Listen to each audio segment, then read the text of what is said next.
is underscores that you need to do the readings. There will be questions specifically from the readings. There will be questions specifically from the documentaries as well. The documentaries, depending on which ones you've watched, if you're watching the alternate or not, there will be 2 questions. So in other words, it'll be like question number 10.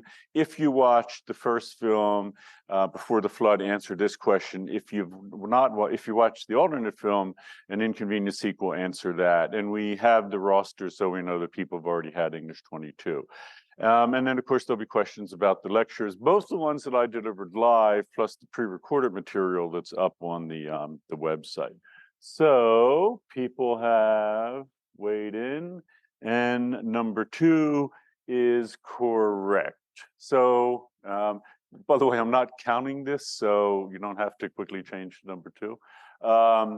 But you do want to make sure you've done the readings carefully. They're not intended to be tricky questions in that they're not like obscure things about the text. This is the central issue of why this book was written. It is to deny that scientists have reached consensus. I'm sorry, to disagree about how the combustion of fossil fuels impacts the global climate. So if you've read it, you don't need to like scour it very carefully. If you've watched the documentaries, you don't need to get overly careful about particulars, but you do need to make sure you've done these things. So I'll give you 2 more as we go along. Let me just close this one for now. Okay, move this over a little. There. Okay, let's go to our lecture for today. Everything's set. Okay, so I hear people talking. So this was the very problem that we're addressing. So, I picked 10 top films. I tried to pick the best environmental films. Not always I agree with them. I tried to. And then there are the 10 alternate films. There are really 20 films, but there's another film called No Impact Man you might find interesting. I could actually put it up on GauchoCast if you want.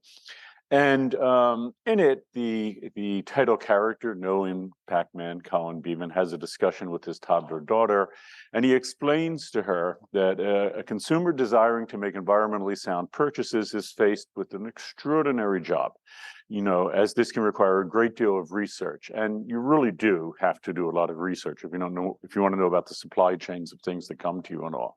But he suggests that you can short circuit all that by just consuming less, consuming not less, trying to be, this is the title, a no impact person or a minimally impact person.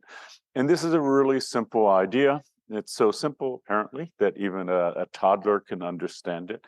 And in a certain way, it forms the basis of what we're doing this week with Henry David Thoreau, who we had last lecture.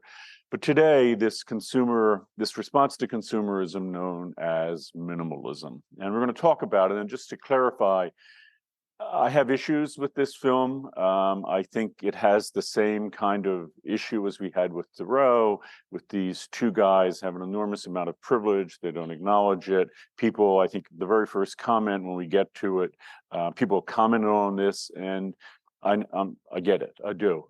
But it's the best thing that we have right now to introduce this idea. And also, there's a little confusing because it suggests that this is something that you can absolutely do for yourself. You can become a minimalist, which you can, of course you can, but unless we get everybody on board in wealthy countries consuming less, it's going to be a problem. So we'll talk about that.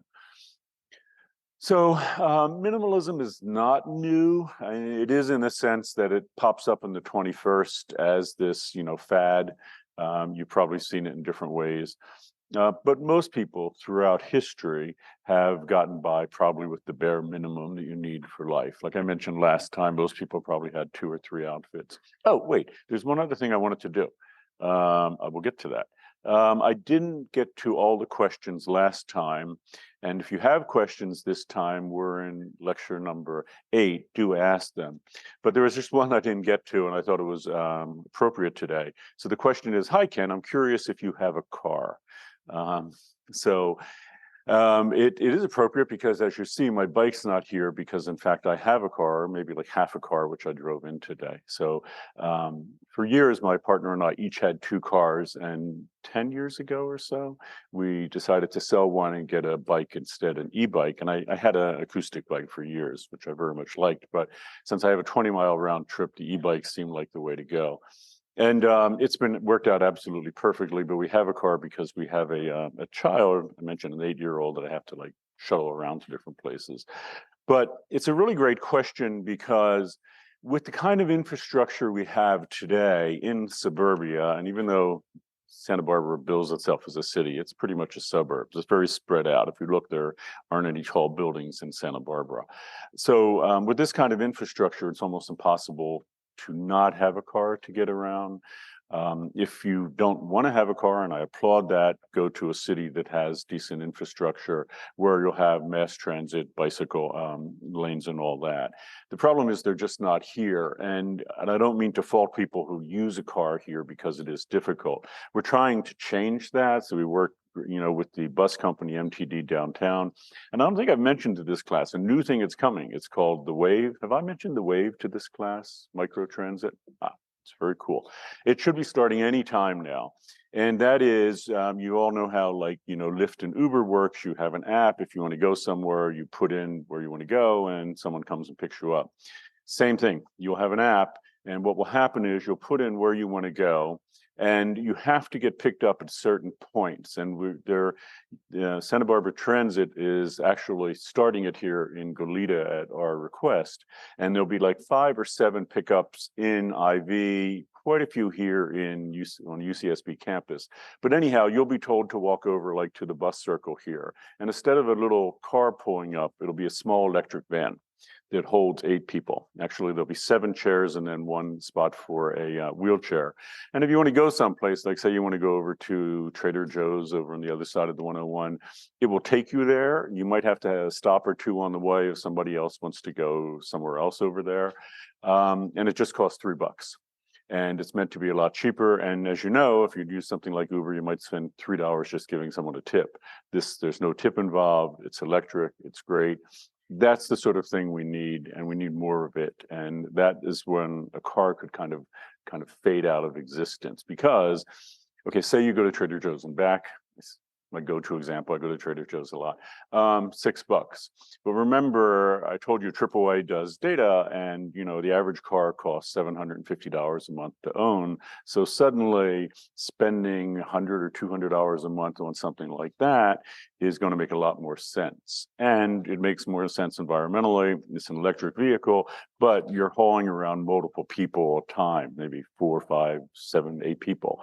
And that just makes a lot more sense. And you have just one vehicle instead of, everyone having their own. And I mentioned 3 out of 4 cars on the road just have one person. So anyhow, I wanted to mention that. So back to this. So even today, for most people on the planet, that's true. They are de facto minimalists. So to be very clear, this prescription here is not for folks like that. We're talking about voluntary minimalism. That's relatively wealthy people, and that would apply to a lot of people in the US. It certainly applies to that 1% that we talked about at the beginning. These folks choose to buy and have a lot less stuff. You can do it for environmental reasons, which is what we're talking about, but you can do it for other reasons as well. So it's kind of a convoluted thing to think about here. But first, this prescription of minimalism does not apply to most people on the planet. They're already minimalist. This applies just to privileged people. So that's why the documentary is a little grating, because it's about privileged people. But if you think about it, they're the ones that need this message, and they need it badly because the amount that we're consuming, which turns into enormous emissions. So I put here sort of an epidemic problem in wealthy countries like the United States. So, but let's be clear, and this is something I keep talking about in this class, it's not just about personal choice. If everyone in this room became a minimalist, it's going to have an totally insignificant impact on the climate crisis. You're 800 people. What percentage of that is 8 billion people on the planet? It just doesn't even move the needle at all. So you keep coming back to this issue of collective activism. If the wealthiest 1% of people on the planet, who, as we've seen, contributing most GHG emissions into the atmosphere, became minimalists, along with everyone with large carbon footprints, and that would be a lot of people in the US and other wealthy countries, it would go a long way toward mitigating the climate crisis. So again, minimalism is a personal choice. It's great. I applaud it. But we really need to get these people who are emitting a lot, and it may be a lot of us in the room, to start turning down the amount of emissions by becoming more minimalist. So the question I would say then, and this might be a different takeaway than you had from the film, and the film frames it this way. The film sort of suggests, should you become a minimalist yourself? Well, I don't think that's the answer. For environmentally, it's not going to really do anything. But the real question is, how can we initiate the cultural and political change necessary to make the wealthiest people on the planet, who are actively and often with great delight, and I'm talking about influencers who are just so proud of their consumption, or I'm sorry, their lifestyles. These people engaged in the process of making this planet largely uninhabitable for our species. How can we go about making them more minimalist? That's the real challenge. I mean, again, it's fine if you want to do it yourself, and it's great, but this is the real challenge, to think about shifting our culture, shifting the cultural sort of driving force, the so-called American dream, changing it to be not about unbridled consumption with commensurate emissions, but about something simpler. And that's why I think it's interesting to think about this, and to think about Thoreau as well. In the US, at least as early as the 19th century, people began amassing stuff as consumer culture began to grow. And I mentioned in the last lecture that really goes hand in hand with this Industrial Revolution, because as we were able to produce more and more and more, you had to sell people on buying more and more and more. That's consumer culture. Thoreau is so interesting because he catches it right as it's beginning and recoils from it. And as such, I think, as I say here, he can rightly be called one of the great grandparents of modern minimalism. As he did think about, what's the bare necessity? So we're told to buy. Well, let's ask another question. What is the least that we can get by on? And then, of course, he acted upon it. He actually tried to show that this lifestyle was possible. Of course, you don't have to do it like Thoreau. And that's why I said we want to decouple Thoreau from this wilderness experience, because you could be a minimalist living in the middle of a city. In fact, it would be an ideal place to be a minimalist, because you wouldn't need things like cars and all, and you could get by with a lot less. In recent years, and you probably didn't need to get this memo before you saw the documentary if you've seen it already, minimalism has become a cultural movement. It's had its day, and this is where I was kind of concerned when it came on the scenes and it was really big. And like, these two guys have a documentary on minimalism and has like 4 million people who subscribe to it. But it's kind of like many fads, it's kind of faded in the last few years, which is unfortunate. Anyhow, as the film makes clear, one of the interesting aspects of minimalism is that people are not necessarily adopting this lifestyle for environmental reasons. The documentary talks a little bit about this, but the real pitch is not to do it environmentally. Here's their pitch. Minimalism is a tool that can assist you in finding freedom from fear, freedom from worry, freedom from overwhelm, freedom from guilt, freedom from depression, freedom from the trappings of the consumer culture that we've built our lives around. That's real freedom. So it's like so many things. Environmentally, this would be great, but the way they're pitching this is almost a form of self-care. It's about how this can help you. And if you think about it, who cares if people want to do it for that reason, right? If they are ultimately emitting fewer greenhouse gas emissions, and if they're doing it so they are having freedom from fear or worry or whatever, that's fine. But it also makes the point, which I'll talk about in a minute, that the people who've adopted this thing do argue that they're happier because of it. And this is not just these two guys in the modern minimalist movement. But let me jump. many people are, and you may have been of this impression, people you know, parents, I don't know, maybe of this impression. They're responding to the climate crisis on a personal basis that will mean that we have to do with less, that we're just not going to have all the really cool stuff that we want. We've just been talking about the fact that, the goal is we won't have cars. We can do without them. But hey, you might want all this really cool stuff, and cars are pitched at being really, really cool. So that might suggest that you're going to have to live some sort of life of drab deprivation, because wouldn't it be great to have a lot of cars and a big McMansion and all? But what's intriguing about minimalism is that this group of individuals, first, they voluntarily decided to do it, but they believe and argue it's a better way of life. That's, of course, Thoreau's message. It's interesting because after experimenting with this life of minimalism, so people who've actually tried it, so that includes Thoreau and Milburn, Nicodemus, and many, many others. And I would add here Jesus and the Buddha too, especially they both argue for a life of great simplicity and not having an enormous amount of wealth.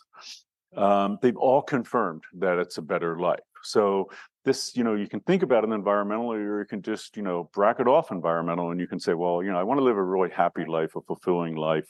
How do I do that? Reports are coming back now, as you may know, as consumer culture ramps up, people are less and less happy. So these folks have come along and have been for thousands of years with the prescription, don't buy into it. If you want to be happy, consuming isn't the way.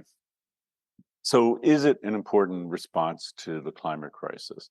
So one thing to consider is that no impact man, Colin Beavan's assertion that simply consuming less is enough. It would be great if it were that simple, but it's not. And the reason is seemingly similar products and practices can have very different environmental footprints, especially when you consider the energy used to make them, their usable lifespans, the sort of materials of which they're made, conditions under which they are manufactured. And of course, when we get to the true cost and next week, social justice is also an incredibly important issue here. So it's not enough to consume less. You need to make sure that we make the right decisions when we do consume. And that's sometimes called voting with your dollar. You may have heard this. So if you want to do the right thing, you just, vote by paying companies that give you the right kind of product. But as people noted in their comments, that is not adequate. You may have heard voting for your dollar is great. So if you go to a clothing brand like, not to give anyone a plug, but something like Reformation, you may know it's kind of an expensive brand. They will actually list like the pounds of CO2 released to make their product, and it's all great. But if you continue buying just as much, you're still getting into this consumerist trap. So it's sort of the two have to work together. Consume less, and again, all these folks have been arguing, have faith, wait a while, you'll be happier. But also when you do consume, you have to watch what you're doing. Because if you're a minimalist and you just go to, go online to Shein to buy things and all, you might have problems, both with the emissions and all and the social justice issues, which we'll get to. So it's not a minimalist film, but it can have a significant, environmental impact. So I'm curious to hear what you think about this, whether, and I know now since I've been reading your comments and have read comments for the last 3 years, is minimalism a viable and meaningful thing to do? Minimalism is great on a personal level. There have been a number of theorists that consider what would happen if we do this not individually but as a culture, and that's what the two alternate films are about. If you didn't watch them, if you didn't have English 22, that's what they're about, and I'm going to explain those in a minute because it's important to kind of get away from this personal action framework. So Juliet Shore, who actually visited English 24 last spring, and I think we'll get her back again this spring. She's a professor at Boston University. She wrote a book, a wonderful book called True Wealth, How and Why Millions of Americans Are Creating a Time-Rich, Ecologically Light, Small-Scale, High-Satisfaction Economy. And then Tim Kasser, who wrote a book called The High Price of Materialism. Both books are really worth reading. And this group called The New Dream has put together two short videos that introduce both works. So that's what the alternate films are. And let me explain what that's about, because I think it's important to take minimalism just out of this personal action sphere.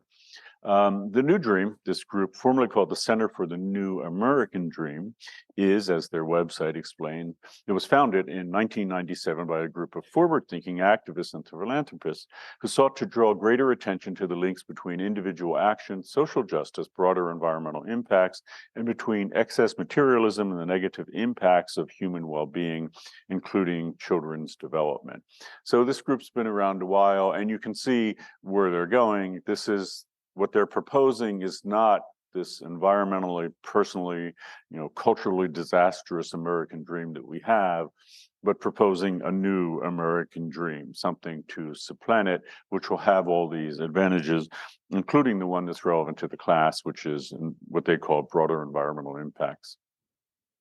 So in True Wealth, Juliet Schor in many ways takes a minimalist approach.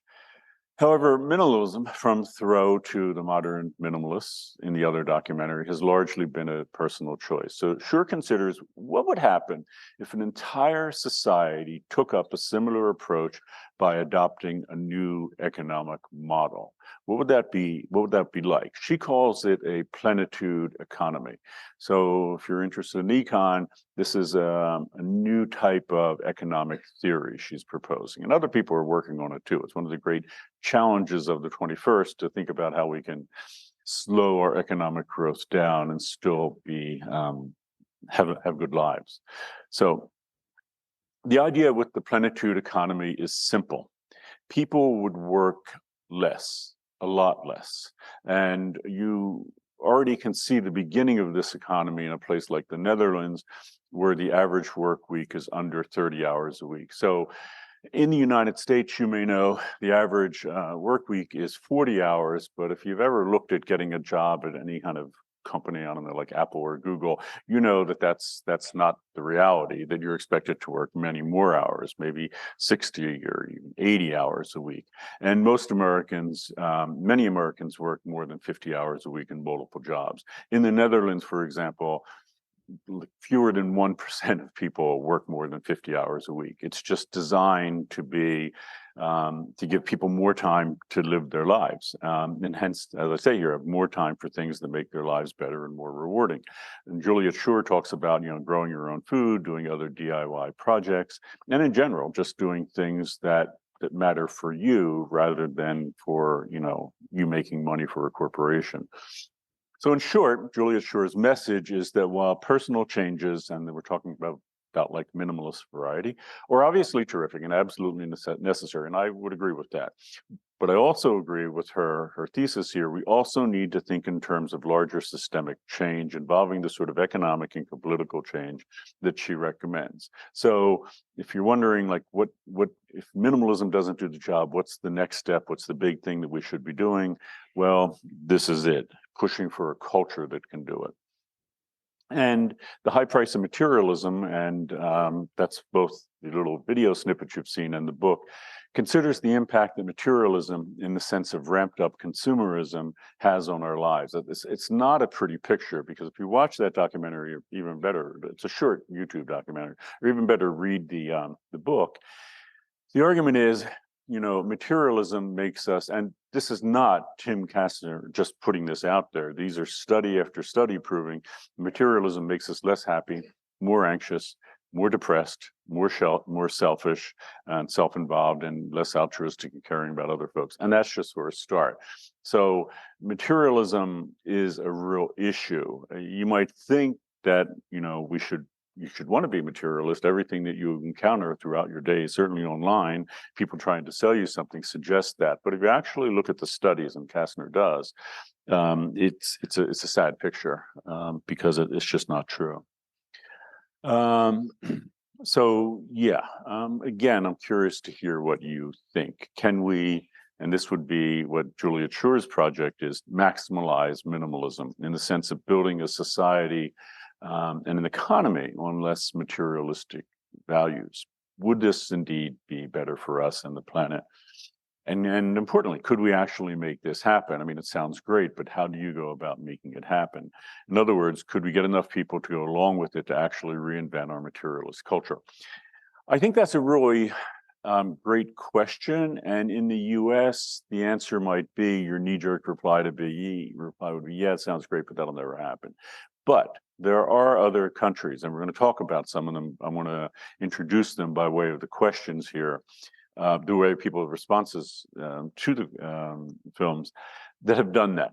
And they're moving toward it. So I mentioned the Netherlands, but we're going to look at other places. Oh, I'll just mention a few other places where they're well on their way to doing this, and they've done it not, to just do it for environmental, let alone climate reasons. They've done it for personal reasons because they're democracies where they wanted a world that would be a happier, better, nicer place to be.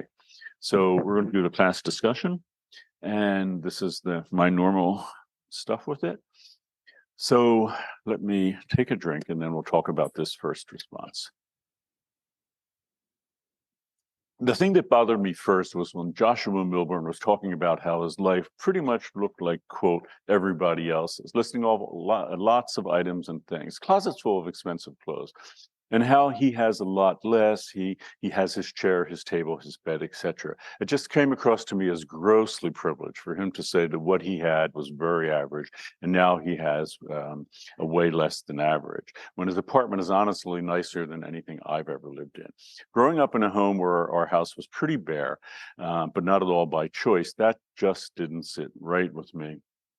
Also, when the man later on said that this is another person in the documentary, if you hadn't seen it, that he was, quote, homeless, there's a big difference between traveling and renting homes. And this person was basically going like from Airbnbs or couch surfing and all. That's very different from not being able to afford a place to live again. So it felt grossly privileged.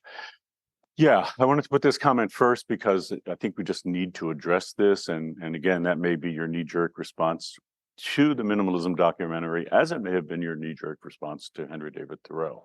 But just repeat what I said earlier. Minimalism is a movement by and for privileged people. There's no doubt about it. After all, minimalism doesn't make sense for people who have very little, as they may only have the essentials in their lives. I mean, think about it. What's there to give up? They don't have the things to give up. Their lives may best be characterized by lack rather than abundance. So there's minimalism is there. But this movement is for people who have a lot. And by that, I mean too much, way too much. For example, certain people living in wealthy countries like the US, in this case, minimalism makes sense. Unfortunately, the documentary Minimalism does not address this issue in any meaningful way. It doesn't talk about privilege. To the contrary, the two lead guys, Milburn and Nicodemus, spend a good deal of time portraying themselves as successful before they chose a minimalist lifestyle. This is seemingly done to underscore that their lifestyle is one of choice rather than necessity. In other words, they're basically saying, yes, just like Henry David Thoreau, yes, I live like a poor person, but I was once, and I could easily be again quite wealthy. And as this person noted, that can be more than a little grating. It's not to say that there isn't merit to minimalism. To the contrary, from an environmental perspective, since the wealthy countries have largely brought about the climate crisis in the last few decades, through their relentless consumption and corresponding release of greenhouse gases, anything that people in these countries can do to reduce this endless cycle of consuming and emitting should certainly be welcome. Indeed, people in wealthy countries who adopt a minimalist lifestyle could do even more. And that's another grating part of the issue here. What I mean by that is, if you're a minimalist, well, what would that mean? If you're not buying as much, maybe you have more income, disposable income, because you're not using it to buy stuff. Alternately, if you go the way of like the Netherlands and you're, working less, if you're down to, fewer than 28 hours a week, you have a lot of extra time. What could you do with that? And these folks don't answer that very well. And the answer is, of course, you could use that to help other people, right? It wouldn't all be about you. the way it's framed here, and again, this is why it's grading, it's this very kind of selfish thing. This is going to be great for me. I'm going to be happier. I'm going to be less stressed, less depressed, and all. Fine. But maybe this could be something bigger where you could do more than just for yourself. And they don't address that here. And again, that comes across as very entitled, privileged. Okay, next one, iClicker. I can go over here. Okay, what is confirmation bias? That's something that I brought up in lecture, something that you should have paid attention to. Is it deliberately sabotaging scientific experiments, the act of denying all scientific facts, belief the scientists are aligned with their government and seek to manipulate the populations of the world, the argument that only scientifically supported facts should count during critical debates, or the act of acknowledging opinions and facts that align with one's prior beliefs? So 500 people have answered. Drum roll, please. You got it. That was the last one. Notice that the question is tricky because there's a lot of science things here. Science is in, the 4 top questions, making you think, well, because he keeps talking about science, it probably has to do with science. That's me being tricky with the question. But if you paid attention, you would know that. And presumably you may have known it before this class even started, but there you go. This underscores, it's not just about the readings and documentaries, it's about the lectures too, both the live and pre-recorded ones. So do look over that material. And it's relatively easy because presumably you've been looking at the PDFs all along. You can certainly download them and look at them for all the lecture material, or listen to it if you're inclined that way. Okay. Next comment. I remember that I watched this film in my economics class my senior year of high school, and I was left inspired. I wanted to desperately change my way of living, but in the end, I was not successful. Mostly because at the time I was still living with my parents, and they shut my idea down immediately because to them, minimalism does not exist. I come from a Latinx immigrant family. For my parents, the more things you own, the more is seen as a form of success. Being able to own a car and buy clothes and materialistic things means they have succeeded in life. To them, it means that all their hard work is paid off after years of struggling in this country to prove their worth. While I do understand where they're coming from and their reasoning for not wanting to live a minimalist life, there is no way to change their way of thinking. Yeah, a really great, terrific point. In the US, we live in a system that, because of consumerism having grown as strong as it has, that often the way we are asked to measure the worth of an individual is by how much they consume. You could phrase it differently: how much they have, how much they make a spectacle of it and show. So simply put, success, and this is what would be like a common denominator of success in the US, is measured in terms of consumption. Hence, if you're a mega successful influencer, your life is characterized by unbridled consumption. Huge houses, maybe lots of them. Fancy cars, maybe lots of them too. Expensive designer outfits, maybe lots and lots of them. Exotic trips, lots and lots of them. You get the idea. It's on and on and on. It's like an orgy of consumption. And social media, of course, provides this perfect way to telegraph all that by documenting it day by day, visuals of what you bought and what you're doing.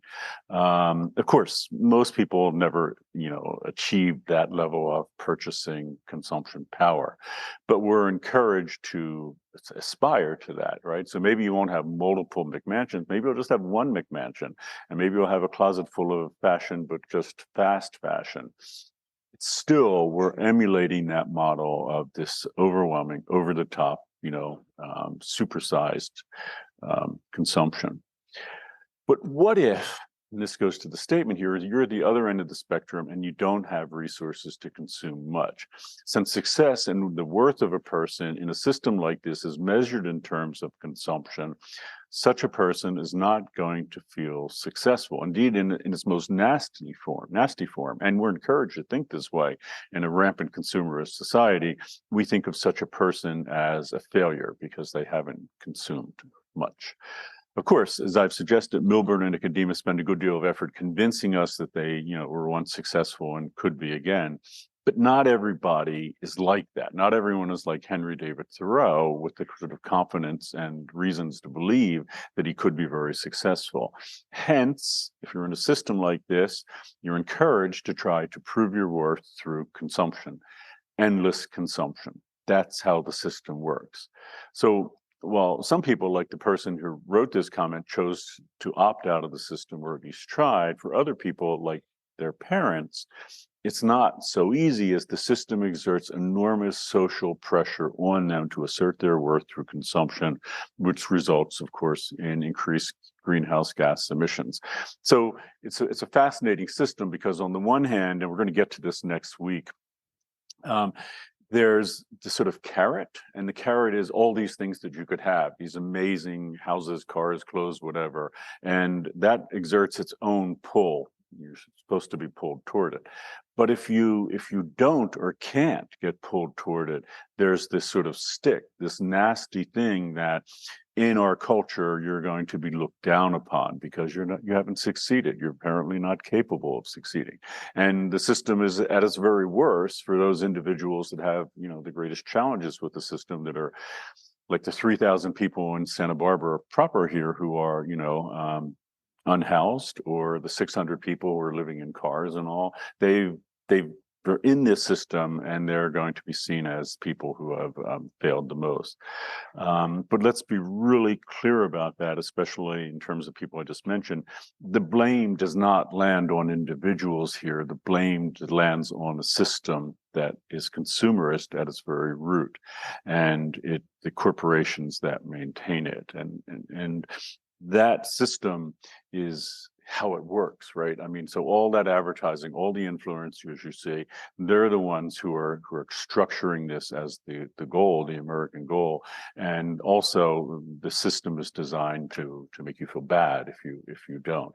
So everybody's going to want to buy into this. That's what's so insidious about it, and why it's not an individual thing, because you really need to think about profound cultural and economic change, the kind that Juliet Schur is talking about with this idea of a plenitude economy. Next comment. Minimalism, a documentary about the important things, was my favorite movie of the quarter so far. What made me like it so much was the fact that it gave me a breath of fresh air, allowed me to step back and rethink some of my own practices with some new ideas for minimalism. I started to also ask questions like, is this useful to me for various items in my life? And I even prompted me to start to get rid of some of the excesses. So a lot of comments like that. And there are reasons to see something like this documentary. There are many reasons to be critical of this documentary, but let's just stand back and think of this in terms of the climate crisis for a minute. What's the principal cause of the climate crisis? It's certainly not individuals from low and middle income countries. As I've repeatedly said, we'll say it again and again, poorest 3 billion people on the planet. These are people that are already in forced minimalism. They've only contributed 5% of greenhouse gas emissions that our species has put in the atmosphere. The principal cause of the crisis is a minority of people on the planet who live in wealthy countries and who have lifestyles that are utterly unsustainable, as these individuals consume far too many of the planet's resources. Ironically, and this is the great tragedy, and we're going to get to it as we get into further weeks when we have a more uplifting documentary called Happy, is that this unbridled consumption is not achieving what people desire, which is happiness. Also be clear that when you live in a wealthy country, and this sort of goes to thinking that you can just do it through your own action, we all pay taxes to support infrastructure and other things that emit enormous amounts of greenhouse gases. For example, the US military is just off the hook, huge emitter. Infrastructure, all these things you can say, well, I won't have a car. Well, you might not have a car, but you're still paying in taxes to pay for all the infrastructure, all the roads, all the parking spaces, all the bridges, tunnels, all that to make car culture possible. So that's not something you can deal with individually. The prescription, the end of this is consume less, consume a lot less. But, it's not that simple, because this person, and I applaud this, is voluntarily agreeing. What about the many, many people in the United States and the world? And I'm talking about wealthy, privileged people. Are they going to take this prescription? Well, no, that's not going to happen. Should we fault them? I mean, should we make it a personal issue with the Kardashians and all?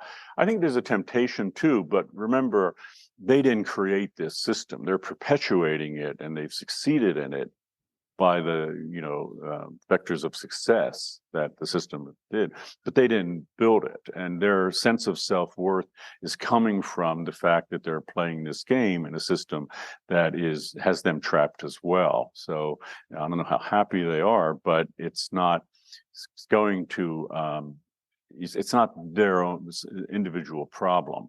So if you diagnose this as a personal problem, and you come up with the prescription to cure it, and I know I've said this before, but I just want to drive it home, we lose sight of the fact that it's a far larger systemic issue which deeply needs to be changed.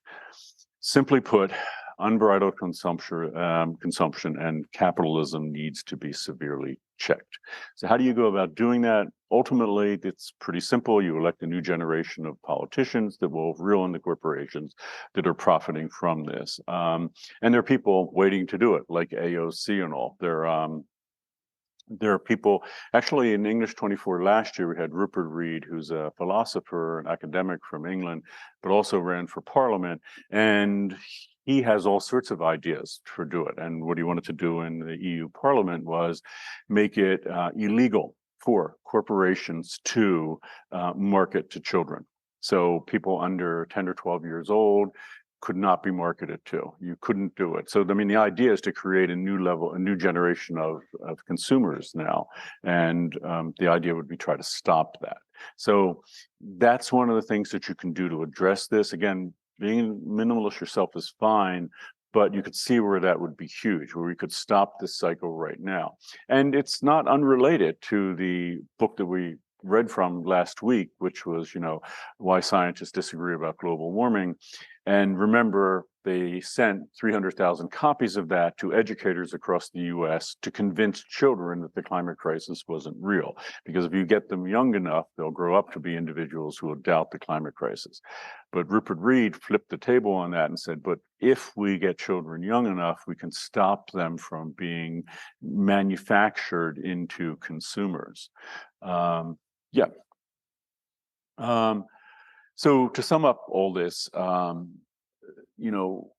so many of the comments you're going to read in minimalism come from this privileged place, but many people don't feel that way. But again, you can't do it by yourself.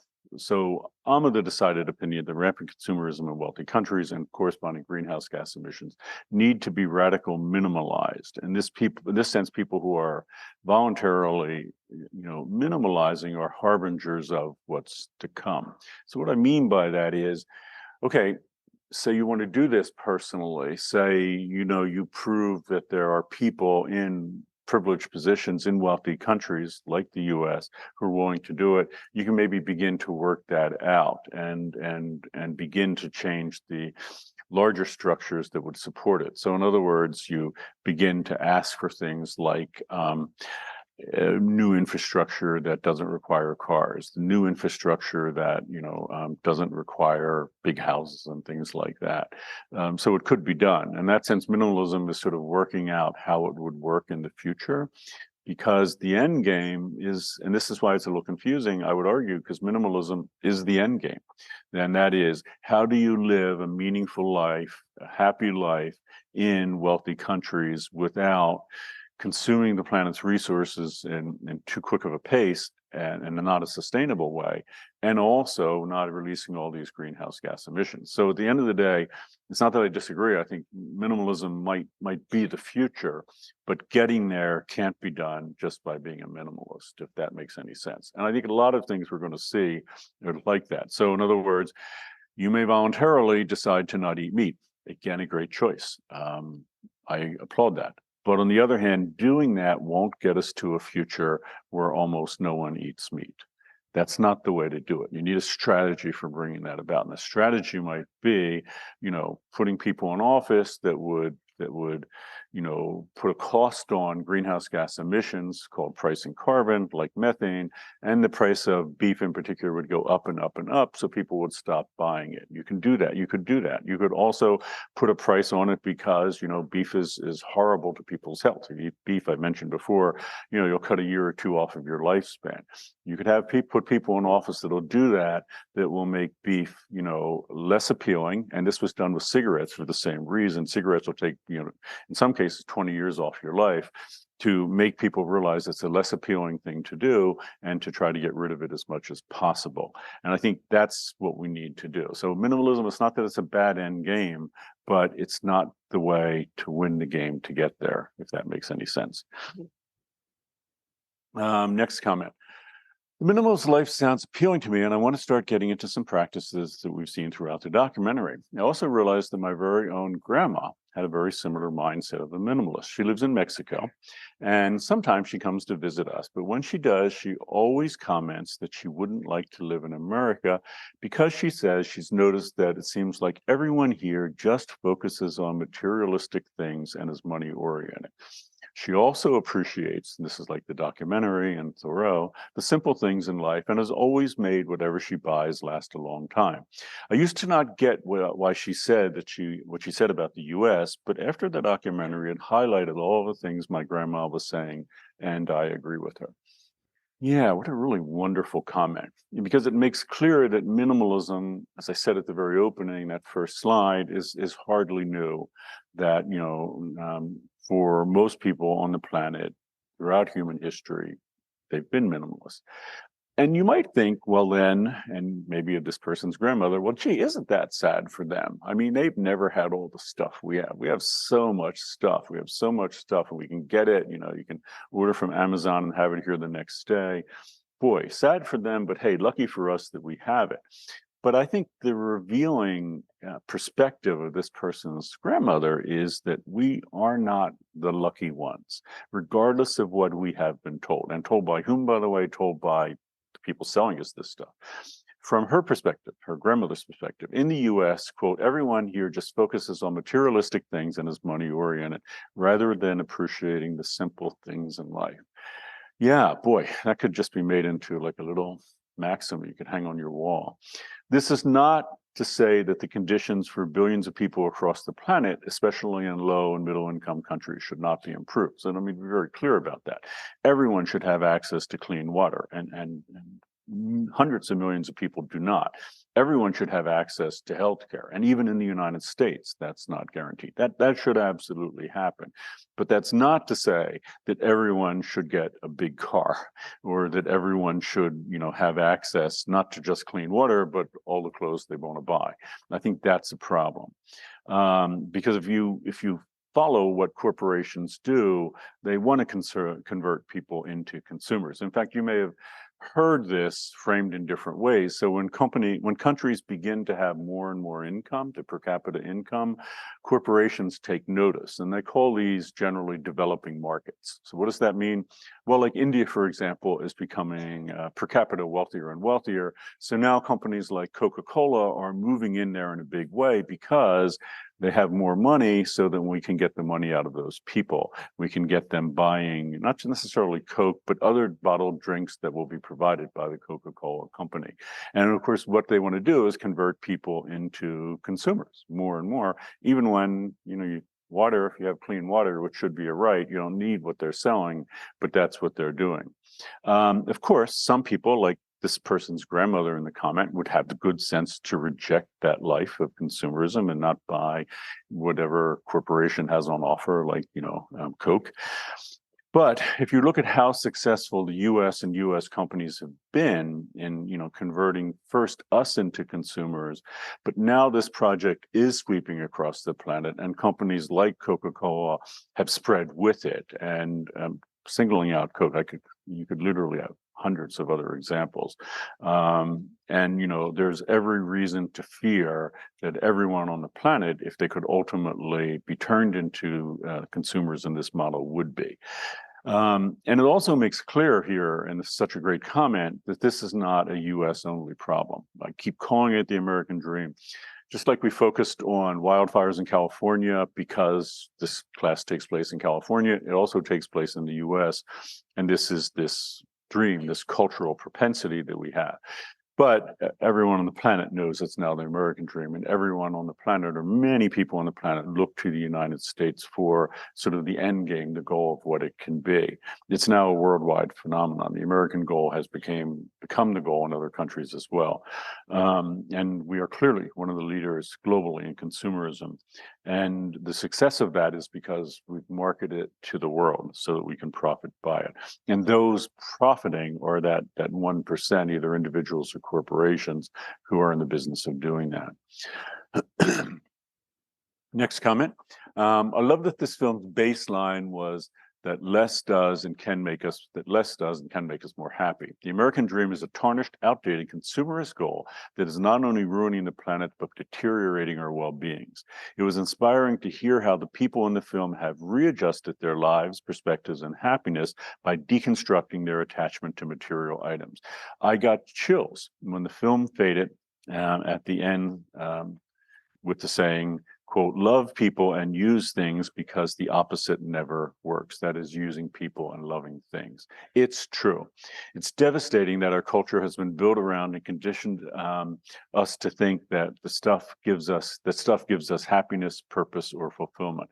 The most important aspect of our lives is our relationships with ourselves and others. True happiness cannot be found on a Black Friday sale or on an Instagram ad. Yeah, well said. That could also make a nice little placard on the wall. It's inspiring, I think, to hear about people, to use the words the person used here, inspiring to hear about how people in the film have readjusted their lives, perspectives, and happiness by deconstructing their attachment to material things. That's quite an accomplishment to have done. And of course, Henry David Thoreau wrote a book about doing that. He's one of the first in the consumerist world to do it. But why is it such a great accomplishment? Precisely because we've noted corporations have excelled at turning human beings, like all of us, into consumers. We are not, to them, human beings. We are consumers. That's their value. That's our value to us. And they exert all sorts of pressure in all sorts of ways to make us pine for whatever material item is on offer. That's what makes materialism so difficult to adopt and to keep it as a lifestyle over time, because one, again, the carrot, we want this stuff on offer. Two, we fear that, what will it be if we don't have it? What would life be like? But, this gets to the root of the problem, which, as we've noted, is not with individuals, but rather with the corporations and the governments that facilitate them, that raised us from a very young age to be rampant consumers. And the way I look at that is, you might think of a company being in the business of making whatever, like making a garment. But before they do that, the industry has to make consumers, and they do that at a very young age. That's why Rupert Reed wants it so that that corporations can't market to children, because they're trying to build consumers at a very young age, telling them that's the route to happiness. And here's the issue, and this we're going to see again and again. Well, we already saw it with the tobacco industry, and that was, they want this to be an issue of personal choice. So in other words, the tobacco industry for years, it said, okay, well, we're not going to say that our product is an addictive poison, which it was, but hey, people are asking us to make it. If whatever, my company X goes out of business, someone else will make it, because it's the people that want it. It's not our fault. People want it, we supply it. Every other company says this. Coca-Cola says, people want what they want, we supply it. It's not our fault. The problem is, in doing that, they shift blame to the individual, to people, and they shift blame off of themselves. And they shift blame from the fact that, the tobacco industry spent billions and billions of dollars to convince people from a very young age, childhood, to smoke cigarettes. They do it with every product there. So is the blame on the individual? Yeah, I don't think so. I think the blame has to rest with the companies that are in the business of creating that need or desire, or the flip side, the pressure to be be conforming to it. And that's something that can be stopped, not through, again, individual action, but through changes to the system, through systemic change, through changes to the way advertising can be. To use my example for today, to not allow children to be marketed to. So minimalism is unlikely to become a dominant culture in the US. I think that's just not going to happen. Why? Not because of anything about people, but because corporations are so invested in us not being minimalist. Every time that you don't buy whatever it is on offer, by being a minimalist, that harms them. So they continue to market. The only way to do that is to stop them from fashioning us into consumers, is to address that itself. And ultimately, again, it's sort of convoluted way of thinking, or a not intuitive way of thinking. If you want to make minimalism work, the way to do it is not just being a minimalist yourself. Good thing to do, sure, but also to put people in office, politicians who will work at systemically undoing the way that we're marketed to. So that's the non-intuitive thing. Yeah, be a minimalist yourself, but more importantly, vote. Want to leverage that, get 5 of your friends to vote. Until then, minimalism, it is a fascinating grassroots phenomenon trying to work against consumerism, but it's difficult for it to make the kind of real gains against consumer culture, because it is such a grassroots phenomenon. It might give us an insight into the future, as people who are minimalists now may look a lot like when we get on the other side of this, if we do, before everything collapses, what life will be like. Maybe if you decide to be a minimalist now, and maybe when you're my age, 44 years from now, that the world is like you. It may take that long. It would take that long to happen, maybe. But on the other hand, the way to make it happen is to put people in office who are thinking about it this way. Yeah. This goes to the next comment, goes to the other documentaries.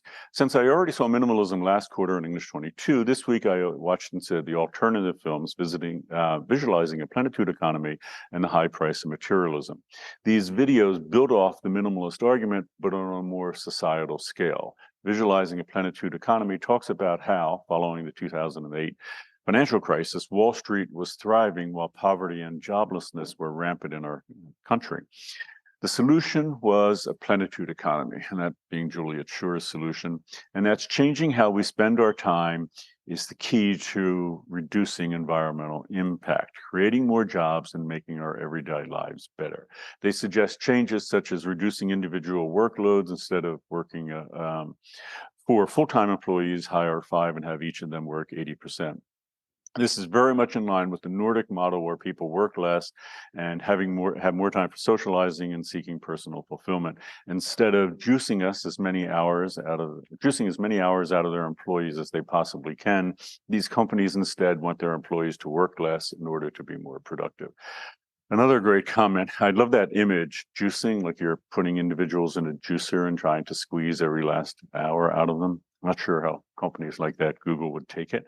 But the argument is, and when Juliet Schur was here in English 24 last year, her real push right now is for a 4-day work week, so that we work fewer hours, have more time for ourselves, and can do more meaningful things. But again, as Juliet Schur realizes, if you don't get to the root of consumer culture, that's still going to be a problem, because you might spend that day off, consuming things. But anyhow, these documentaries, and if you haven't watched them, you don't have to. If you don't have to, you might want to watch them anyhow, because it's, again, what would minimalism be like on a societal scale? And, people would work something like 4 days a week, 30 hours a week, and the economy would shrink because of it. We call that degrowth. And instead of bringing about joblessness and poverty and all, it would do the opposite. It would give us more time for socializing and seeking personal fulfillment, to quote this person. it might sound like this is a pie in the sky thing. How could it ever work? Like it's good theory and all, but this person rightly notes, and they may have picked it up from the documentaries or just knew it, the Nordic model, which you have in countries like the Netherlands and Denmark. Norway have largely adopted this model. So here's a really fascinating fact. In the Netherlands, 3/4 of all people, 3 out of all people work part-time.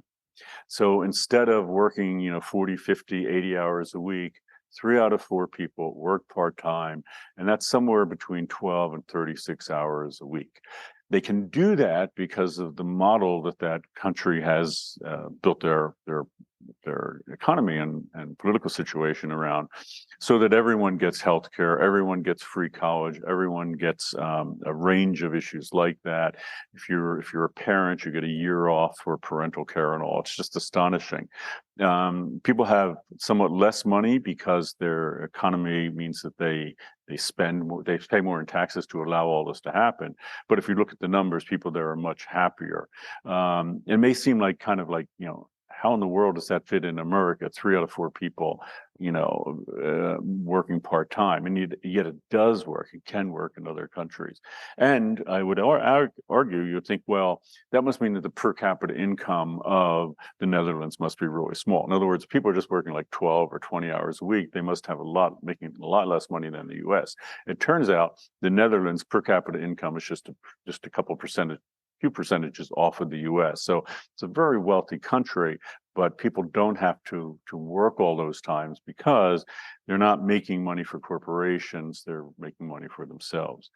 So the reason I coupled these two film ideas together, visualizing a plenitude economy and minimalism, is that it suggests by shifting to a different sort of economy, we could maximize minimalism, in the sense, make minimalism something that everyone would go along with. So if you had the knee-jerk response to minimalism, it all sounds great, but not everybody's going to go along with this. You can't build a culture around it. People just aren't going to, buy less, consume less, work less, and all. And yet, that's because we're kind of in this bubble in the United States. In other countries, they do just that. And again, statistically, they find their lives happier and more meaningful. Next comment, the high price of materialism, and that's the other documentary that we saw, mentions how in America today we're told that the good life is the goods life. So nice play on words from some high price materialism.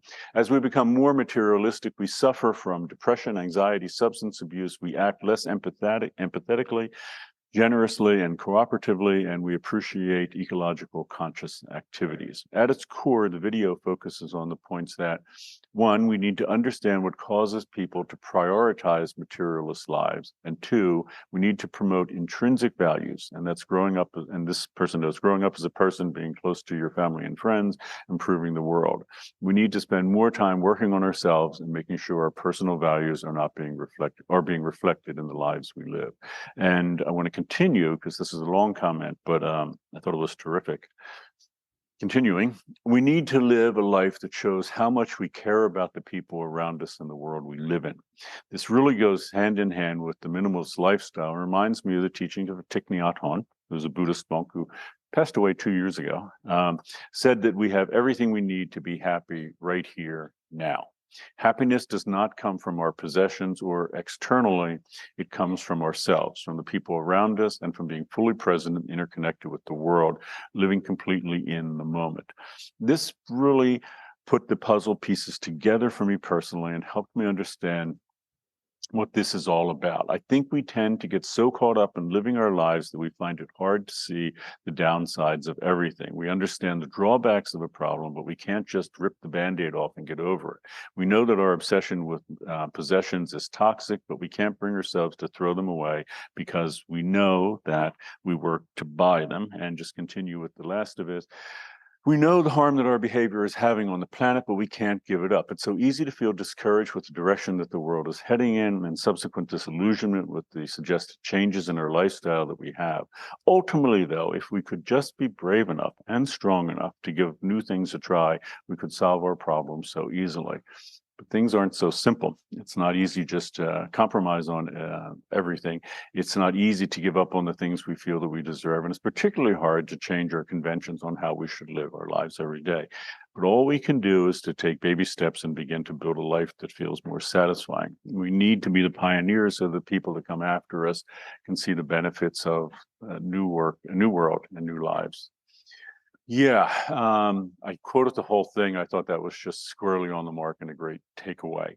And this person, having inculcated the films, really is realizing that, you can do this personally, it can make a change, but we also have to change the system as well.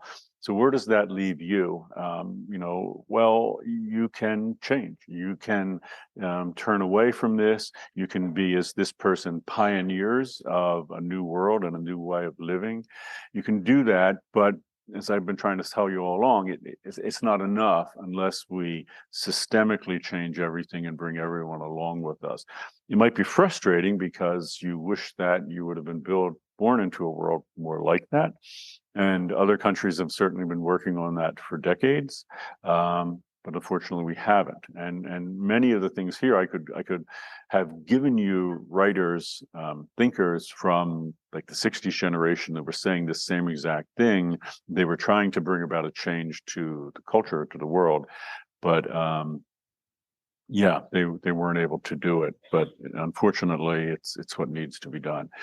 So I thought this was a very thoughtful group of responses to the notion that for those of us in wealthy countries who are the principal cause of the climate crisis, that living less of a consumerist lifestyle would not only be better for the planet, but for all of us. So let's just end with that one. And let me see if I can take you here to the end. One last iClicker poll, which is on. So I'm giving you an example here of the kind of question you get on the midterm that's on one of the documentaries. I suggested, so this is a little tricky because this is what I said in my lecture on the documentary. That's why if you get a question like this, don't be put off, because like, why am I being asked about, Climate of Doubt when I watch Merchants of Doubt? But this is what I had to say about it. So what percentage of the Earth's coal reserves must remain in the ground? This was a good one. Yeah, so majority of people got it right, but not that large of a percentage. It is 88%. And remember, I gave that example. If you had $100 and someone said you can only take out $12 in the bank. Okay, so hey, all the more reason to do all the readings, watch the documentaries, and start preparing for the midterm now. Okay, take care.